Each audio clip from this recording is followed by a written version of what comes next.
हर हर महादेव। श्री शिवाय नमस्तुभ्यम, श्री शिवाय नमस्तुभ्यम, श्री शिवाय नमस्तुभ्यम, श्री शिवाय नमस्तुभ्यम, श्री शिवाय नमस्तुभ्यम, श्री शिवाय नमस्तुभ्यम। हर हर महादेव। काल हर दुखर दारिधर कष्टर।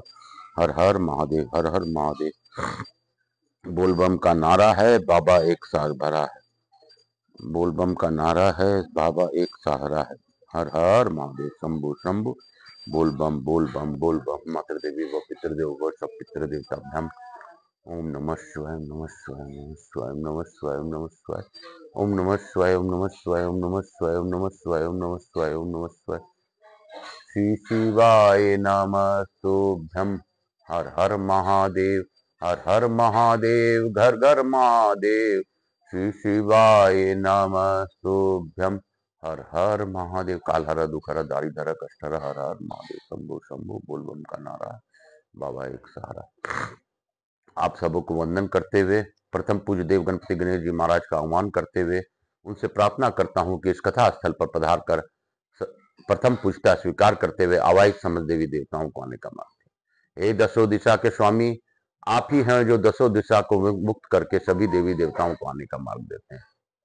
हमारी बातें ईश्वर तक पहुंचाते हैं, हम पर बहुत ही कृपा दृष्टि आप बनाते हैं। इसीलिए आप दुभाष्य का भी कार्य करते हैं।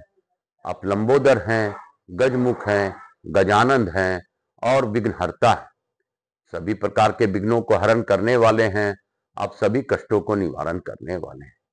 हे बाबा, मुझसे कोई भी भूल हो रही हो तो क्षमा कीजिएगा। मैं तो प्रयास कर रहा हूं कि अपना काम कर सकूं, कर रहा हूं और आपकी दया से ही कर पाऊंगा। बाबा, मुझ में कोई क्षमता नहीं है, मैं किसी भी प्रकार का कार्य नहीं कर सकता। बाबा, आप ही करवा लें, कर लें और सुन लें और सुनवा लें। मैं यहाँ के स्थान देवता, वास्तु देवता, ग्राम देवता, क्षेत्रपाल देवता, समस्त देवी देवताओं का आह्वान करता हूँ। मैं अपने कुलदेवी के सरस्वती माता तथा अपने श्रोताओं के कुलदेवता कुलदेवी का भी आह्वान करता हूँ। मैं अपने भोलेनाथ मैया पार्वती से अनुरोध करता हूँ कि गौर बिंदोरा का आसन ग्रहण करें और भावपूर्वक इस कथा का श्रवण कर हम लोगों को कृतार्थ करें। हे बाबा, आप दया सिंधु हैं, दया के सागर हैं। आपके कृपा के बिना पत्ता नहीं हिलता, हम तो इंसान मात्र हैं। इस अद्भुत महापुराण का श्रवण हम लोग कर रहे हैं, करवा रहे हैं और सुन रहे हैं और सुना रहे हैं। बाबा, आप ही के माध्यम से यह हो पा रहा है, नहीं तो मेरे में कोई क्षमता नहीं। काल हर दुखर दारिधर कष्टर। हर हर महादेव। मैं आकाश रजलिया बंसल गोत्र उत्पन्नम उमा शंकर नारायण देवी कांता रजड़े पुत्र आचार्य संगीत कृष्ण जी महाराज सांवरिया बाबा के नाम से विख्यात मैं अपने गुरुदेव को वंदन करते हुए गुरु आज्ञा लेकर आज की कथा प्रारंभ करता हूँ। हे गुरुदेव, आप ही की कृपा है, आपके बिना इस सृष्टि में कुछ नहीं हो सकता। आप ही हैं जो हमें ईश्वर तक पहुंचाते हैं। आपके ही द्वारा मार्ग से ईश्वर हमें प्राप्त होते हैं। मैं पंडित प्रदीप जी मिश्रा को भी बार बार धन्यवाद देता हूं कि उन्होंने गुरु तत्व के रूप में मुझे ज्ञान दिया और मैं 18 पुराण की ओर प्रेरित हुआ और इस यूट्यूब चैनल के माध्यम से 18 पुराण पढ़ने का प्रण लिया हूं। बाबा, मुझसे कथा सुन लें, सुना लें और करवा लें। काल हर दुखर दारिधर कष्टर। हर हर महादेव। शंभु शंभु। बोल बम का नारा है, बाबा एक सहारा है। बोल बम, बोल बम, बोलो बम, बोलो बम, बोल बम।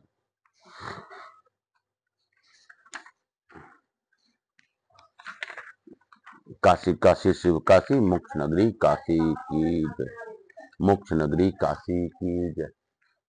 स्कंद जी कहते हैं, मुने इस प्रकार गृहस्थ आश्रम में धर्म पालन पूर्वक निवास करके जब सिर के बाल पर पक जाए और मुंह पर धुरियां पड़ जाए, तब दूसरे आश्रम में, तीसरे आश्रम वानप्रस्थ में प्रवेश करें एवं ग्रामीण विषय भोगों को त्याग करके पत्नी को पुत्रों के संरक्षण में सौंप कर या पत्नी को भी साथ में ही लेकर वन में जाएं। मृगचर्म एवं पुराने वस्त्र धारण करें। मुनियों के अन्न से निर्वाह करते हुए प्रतिदिन अग्नि में आहुति दे। सिर पर जटा धारण करें। मूछ दाढ़ी न कटवावें, नख और लोम धारण किए रहें तथा नित्य सायकाल और प्रातः काल स्नान करें। शाक और मूल फल आदि से जीवन निर्वाह करते हुए भी कभी पंच यज्ञों का त्याग न करें। जल, मूल और फल की भिक्षा से भिक्षुकों को एवं अतिथियों को सत्कार करें। किसी से दान न लें।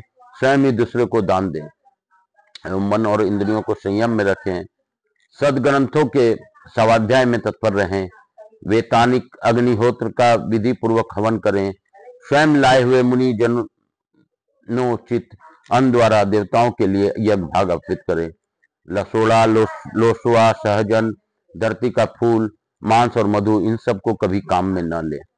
अश्विन मास में पहले से संचित किए हुए मुनि अन्न, तिन्नी के चावल को भी त्याग दें। गांवों में पैदा होने वाले फल, मूल तथा हल से जोतकर पैदा किए गए अन्न का कभी भोजन न करें। दांत से ही ओखली का काम लें, दांतों से ही चबाकर खाएं अथवा पत्थर पर कूट लें। संग्रह उतना ही करें जो तत्काल खा पी कर साफ हो जाए।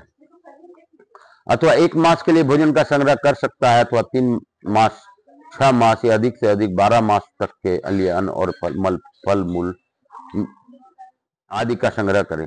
प्रतिदिन 1 दिन बार केवल रात में ही भोजन करें, अथवा 1 दिन का अनंतर देकर भोजन करें, अथवा 2 दिन का अनंतर देकर तीसरे दिन का संध्या को भोजन करें। यह चंद्रायन व्रत कराता रहे, अथवा 15 दिन या 1 मास में भोजन किया करें। और अपना वानप्रस्थ पुरुष सदा फल मूल का ही भोजन करते हुए तपस्या से अपने शरीर को सुखावें और प्रतिदिन देवताओं तथा पितरों को तृप्त करें। ऐसा स्वभाव न हो तो अग्निदेव अपने आत्मा से ही भावना द्वारा स्थापित करके अपने लिए कोई भी आश्रम न बनाकर विचरता रहे और प्राण यात्रा के लिए वनवासी तपस्या से भिक्षा मांग ले, अथवा गांव में से ही भिक्षा मांग कर लावे और वन में ही रहकर प्रतिदिन 8 ग्रास भोजन करे। इस प्रकार वानप्रस्थ आश्रम में स्थित हुए ब्राह्मण ब्रह्मलोक में प्रतिष्ठित होता है। आयु का 3रा भाग वानप्रस्थ आश्रम में व्यतीत करके आयु के 4थे भाग में सब प्रकार के शक्तियों का त्याग करके संन्यास ले। यज्ञ के द्वारा देव ऋण, अध्ययन के द्वारा ऋषि ऋण और तर्पण आदि के द्वारा पितृ ऋण को उतारे। बिना पुत्र की उत्पत्ति किए बिना तथा यज्ञ का अनुष्ठान किए बिना संन्यास नहीं लेना चाहिए। इस लोक में किसी भी प्राणी को जिससे थोड़ा भी भय न होता हो, उसे सब प्राणी यही सदा अभय प्रदान करते हैं। अग्नि और ग्रह से रहित हो, सदा अकेला ही विचरता रहे। मोक्ष की सिद्धि के लिए दूसरों की सहायता से रहित अकेला रहे। केवल अन्न को भिक्षा के लिए गांव में जाना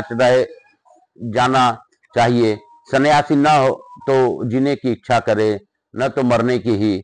जैसे सेवक अपने स्वामी के आदेश की प्रतीक्षा करता है, वैसे सन्यासी मृत्यु काल की प्रतीक्षा करता है।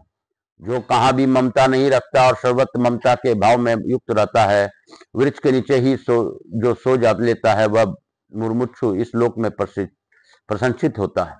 प्रतिदिन ध्यान लगाना, बाहर और भीतर से पवित्र रहना, भिक्षा लाना और नित्य एकांत में रहना, यही 4 कर्म सन्यासी के हैं।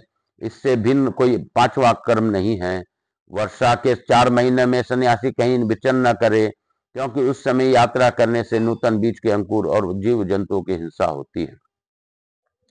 सन्यासी जीव जंतुओं को बचाते हुए चले, वस्त्र से छानकर जल पिए, उद्वेग रहित वचन बोले, कभी किसी के साथ क्रोध पूर्वक बर्ताव न करें, अपनी आत्मा के साथ विचरें, किसी से कोई अपेक्षा न रखें, अपने लिए कोई घर अथवा आश्रम न बनावें, सदा अध्यात्म चिंतन में तत्पर रहें।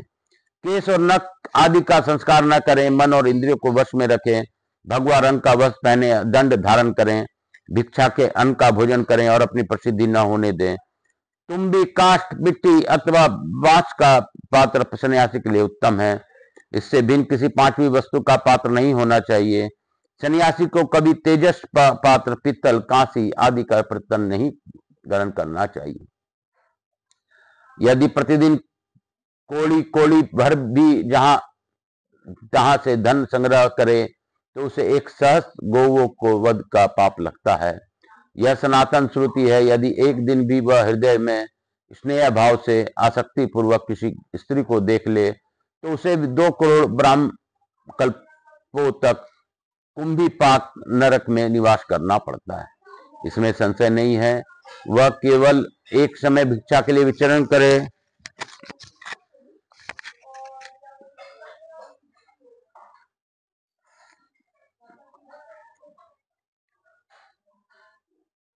वह केवल एक समय भिक्षा के लिए विचरण करे, उससे भी विस्तार न करें। जब रसोई घर में धुआं निकलना बंद हो जाए, मुसल से कुटने की आवाज ना होती हो, चूल्हे की आग बुझ गई हो और घर के सब लोग खा पी चुके हों, तब सन्यासी गृहस्थ के घर भिक्षा के लिए जाए। भिक्षा के विषय में उसे सदा इसी नियम का पालन करना चाहिए। जो थोड़ा खाता, एकांत में रहता, विषयों के लिए लोलुप नहीं रहता तथा राग द्वेष से मुक्त होता है, वही सन्यासी मोक्ष प्राप्त करने में समर्थ होता है। जिसके घर अथवा आश्रम में कोई सन्यासी 2 घड़ी भी विश्राम कर ले, वह कृतार्थ हो जाता है। गृहस्थ ने मृत्यु प्रयत्न जो पाप संचय किया है, वह सब पाप सन्यासी एक रात उससे घर में विश्राम करके भस्म कर डालता है।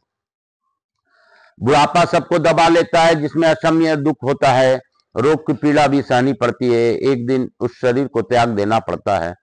पुनः गर्भ में आकर जीव अत्यंत भयंकर क्लेश भोगता है, अनेक प्रकार की योनियों में वह निवास करने से विवश होता है।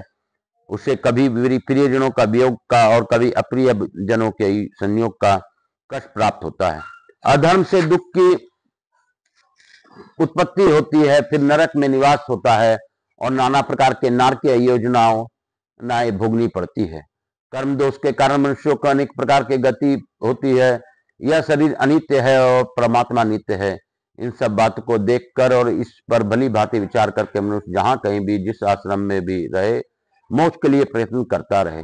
जो बिना पात्र केवल हाथों में ही भिक्षा लेते हैं, वे कर पात्री कहलाते हैं। उन्हें अन्य यतियों की अपेक्षा प्रतिदिन 100 गुना पुण्य होता है। इस प्रकार विद्वान पुरुष क्रमशः चारों आश्रमों का सेवन करके द्वंद्व से रहित एवं असंग होकर ब्रह्म भाव से प्राप्त होने का अधिकारी हो जाता है। खोटी बुद्धि वाले मनुष्यों का वश में नहीं किया हुआ मन उन्हें बंधन में डालने का कारण होता है। उत्तम बुद्धि वाले पुरुषों द्वारा वश में किया हुआ वही मन रोग शोक से रहित मोक्ष पद दे सकता है। श्रुति, स्मृति, पुराण, विद्या, उपनिषद, श्लोक, सूत्र, भाष्य तथा अन्य जो कुछ भी वाड्यम्य है, उसका कभी तथा वेदों का अनुवचन का ज्ञान प्राप्त करना और ब्रह्मचर्य, तर्पण, दम, इंद्रिय संयम, श्रद्धा, उपवास तथा सावधानता आदि साधन, ये सभी आत्मज्ञान के हेतु हैं। समस्त आश्रम वृत्तियों के एक द्वारा एकमात्र आत्मा की जानने योग्य, श्रवण करने योग्य, मनन करने योग्य तथा यत्न पूर्वक साक्षात्कार ये करने योग्य है। आत्मज्ञान से मुक्ति होती है, किंतु वह आत्मज्ञान योग के बिना नहीं होता और योग दीर्घ काल तक अभ्यास करने पर ही सिद्ध होता है। न केवल वन की शरण लेने से, न नाना प्रकार के ग्रंथों का चिंतन करने से, न दान से, न व्रत से, न तपस्या से, न ही यज्ञों से, न पद्मासन लगाने से, न नासिका के भाग पर दृष्टि जमाए रखने से, न सोच से, न मन से, मौन से और न मंत्राधान से ही योग सिद्ध होता है। उत्साह पूर्वक लगे रहने से, निरंतर अभ्यास करने से, दृढ़ निश्चय से तथा बार बार उसकी ओर से रुचि न होने से योग की सिद्धि होती है, अन्यथा नहीं। जो सदा अपने आत्मा से भी क्रीड़ा करता है, आत्मा से ही रत रहता है और आत्मा में पूर्णतः तृप्ति का अनुभव करता है, इसके लिए योग सिद्धि दूर नहीं है। जो इस जगत में आत्मा के सिवा दूसरी किसी वस्तु को नहीं देखता, वह आत्मा राम योगीश्वर यही परम ब्रह्म स्वरूप हो जाता है। आत्मा और मन के संयोग के ही विद्वान पुरुष योग कहते हैं। किन्हीं के मत से प्राण और अपान अवायु का सम्यक मिलन ही योग है। अज्ञानियों की दृष्टि में विषय और इंद्रियों का संयोग ही योग है, परंतु जिनका चित्त विषयों में आसक्त है, उनके ज्ञान और मोक्ष बहुत दूर है। क्योंकि जिसका रोकना अत्यंत कठिन है, वह उन्हीं की वृत्ति है। जब तक निर्वृत्ति नहीं होती, तब तक योग की चर्चा कैसे निकटवर्ती हो सकती है। जो अपने मन से वृत्तियों से शून्य करके उसे क्षेत्रज्ञ परमात्मा में लगाकर एकीभूत कर ले देता है और स्वयं मन को आसक्तियों से मुक्त हो जाता है, वह योग युक्त कहलाता है। समस्त बहिर्मुख इंद्रियों को अंतर्मुख करके उन्हें मन में स्थापित करे, फिर इंद्रिय समुदाय सहित उनके क्षेत्रज्ञ आत्मा में लगाए। सब भाव विकारों से रहित क्षेत्रज्ञ को परमानंद स्वरूप ब्रह्म में एकीभूत करे, यही ध्यान है और यही योग है। शेष जितनी बातें है वह सब ग्रंथ की विस्तार मात्र है। जो नित्य योग से अभ्यास में लगा हुआ है, उसके लिए परब्रह्म परमात्मा स्वयं वेद स्वानुभव गम्य होता है। वह सनातन परब्रह्म सूक्ष्म होने के कारण वाणी द्वारा अथवा किसी संकेत के द्वारा भी नहीं बताया जा सकता। आसान प्राणायाम, प्रत्याहार, धारणा, ध्यान और समाधि, ये योग 6 अंग हैं। साधन के लिए जिसको स्थिरता और सुखपूर्वक बैठा जाए वह आसन है। योगियों के लिए सिद्धासन है। सिद्ध योग सिद्धि देने वाला है। इसके अभ्यास के शरीर प्रतिदिन दृढ़तर होता रह जाता है। योगवेता पुरुष अपने दाहिने पैर की बाईं जांघ पर रखकर बाएं पैर को दाहिने जांघ पर रखे तो उसे पद्मासन कहते हैं। इसे दृढ़ता पूर्वक बांधने को कलाई को जानने वाला पुरुष अपने दोनों हाथों को पीठ में पीछे से लगाकर दोनों पैरों के अंगूठे को पकड़ ले। इस पद्मासन के अभ्यास से मनुष्य को शरीर सुदृढ़ होता है, अथवा जिस स्वास्तिक आसन से बैठने में साधक को सुख प्राप्त मालूम होता है उसी में बैठकर योग वेता पुरुष योग का अभ्यास करे। जो स्थान सब प्रकार की बाधाओं में रहित, संपूर्ण इंद्रियों में सुख देने वाला तथा मन को प्रसन्नता देने वाला हो, जहाँ पुष्प आहार एवं धूप आदि का सुगंध छा रही हो, ऐसे स्थान को बैठकर योग अभ्यास करे। साधक न हो तो अधिक भोजन करके, न भूखे से पीड़ित रहकर, न मल मूत्र के वेग को रोककर कष्ट रहते हुए, न राह के थके होने पर भी, न चिंता से व्याकुल हो पर भी योग का अभ्यास करे। जितनी समय में एक हवस्व अक्षर का आचरण होता है उतने समय को एक मात्रा कहते हैं। ऐसे 12 मात्राओं को प्राणायाम निकृष्ट श्रेणी का माना गया है। इससे दूनी 24 मात्राओं का प्राणायाम मध्यम कहा गया है और पहले से 3 गुनी अर्थात 36 मात्राओं का प्राणायाम उत्तम बताया गया है। ये तीनों क्रमशः स्वेद, कंप और विषाद उत्पन्न करने वाले हैं। इनमें से प्रथम अर्थात 12 मात्रा वाले प्राणायाम के द्वारा स्वेद पसीने को जीते, द्वितीय अर्थात 24 मात्रा वाले प्राणायाम के द्वारा कंप को जीते और तृतीय 36 मात्रा वाला प्राणायाम द्वारा विषाद पर विजय पावें। इससे योग का प्राणायाम सिद्ध हो जाता है। बोलो शंकर भगवान की जय। काशी काशी शिव काशी मोक्ष नगरी काशी की जय। हर हर महादेव। आज की कथा हम लोग यहीं पे विराम देंगे। मैं आप सबको वंदन करते हुए यही कहूंगा कि हमें अपने जीवन को बाबा के द्वारा बताए हुए मार्ग से चलाना चाहिए। ब्राह्मण को ब्रह्म, क्षत्रिय, जिस प्रकार ब्राह्मण के लिए बताया गया है वह जरूर करना चाहिए, क्योंकि ब्राह्मण उसी से शुद्ध होता है और जब वह शुद्ध होता है तभी हम लोगों पर कृपा करता है। ब्राह्मण ही शास्त्र का ज्ञान वेता होता है, इसीलिए ब्राह्मण को हम लोग पूजनीय मानते हैं। हमें भी प्रयास करके शास्त्र का अध्ययन करना चाहिए। हमें भी प्रयास करके पूजनीय ग्रंथों का संचय और अध्ययन और सुनना चाहिए, जिससे हमारे जीवन में कोई भी कष्ट हो तो बाबा की मर्जी से दूर हो जाए, क्योंकि इससे बड़ा सत्संग नहीं है और इससे पुण्यमय कोई सत्संग न हुआ है न होगा। काल हरा दुख हरा दारी धरा कष्ट हरा, हर हर महादेव शंभु शंभु। बोल बम का नारा है, बाबा एक सहारा है। बोलो बम बोलो बम बोलो बम बोल बम बोल बम। बोल बम का नारा है, बाबा एक सहारा है। बोलो बम बोलो बम बोलो बम बोलो बम। बोल बम बोल बम माँ बोल बम बोल बहना बोल बम बोल बम बोल बम। कपूर गौरम करुणावतारम संसार सारम भुजगेंद्रहारम सदा वसंतम हृदयारविंदे बम भवानी चैतन्य। श्री राम जय राम जय जय राम, श्री राम जय राम जय जय राम। यहाँ के स्थान देवता, वास्तु देवता, ग्राम देवता, क्षेत्रपाल देवता, गणेश जी महाराज, लक्ष्मी जी महाराज, रिद्धि सिद्धि शुभ लाभ मेरे भोलेनाथ मैया पार्वती की जय। माता देवी और पितर देव सब पितर देवता भ्याम नमो नमः। हर हर महादेव शंभु शंभु। बोल बम का नारा है, बाबा एक सहारा है। सुखनीकरण अहम करके। हर हर महादेव हर हर महादेव हर हर महादेव। काल हरा दुख हरा दारी धारा कष्ट हरा, हर हर महादेव शंभु शंभु। यहाँ के स्थान देवता, वास्तु देवता, ग्राम देवता, मातृ देवी व पितृ देव भव सब पितृ देवताभ्याम नमो नमः। हर हर महादेव हर हर महादेव। गणेश जी महाराज की जय, लक्ष्मी जी महाराज जी की जय, समस्त देवी देवताभ्यो नमो नमः। मैं आप सबको वंदन करते हुए प्रथम पूज देव गणेश जी महाराज, लक्ष्मी जी महाराज, रिद्धि सिद्धि शुभ लाभ कुबेर जी महाराज से अनुरोध करता हूँ कि हमारे यहाँ निवास रहकर अखंड कृपा बनाए रखे। आवाज समस्त देवी देवताओं से अनुरोध करता हूँ कि अपने सभी लोगों को आशीर्वाद प्रदान कर अपने स्थान को गमन करें, पुनः बुलाने पर पधार कर आशीर्वाद प्रदान करें। मैं अपने भोलेनाथ मैया पार्वती को बार बार धन्यवाद देता हूँ कि उनकी कृपा से यह कथा हम लोग सुन पा रहे हैं। बाबा अखंड कृपा बनाए रखें। जो भी इस कथा का ऑनलाइन श्रवण करे उन्हें ऑनलाइन श्रवण का फल मिले, और जो इस कथा को आगे बढ़ाते हुए श्रवण करे उन्हें श्रवण के साथ साथ उनके कष्टों का हमेशा साथ दीजिए बाबा। काल हर दुख हर दारी धर कष्ट हर हर हर महादेव। मेरा कष्ट तो बाबा आप जानते हैं, बार बार नहीं बोलूंगा, आगे आप जाने, आपका काम जाने। मैं तो बस आपके सानिध्य में हूँ और सानिध्य में ही रहूंगा। आप जो करेंगे मुझे सभी प्रकार के कष्टों का आप दिए हैं, तो इसमें भी मेरी कोई अच्छाई है।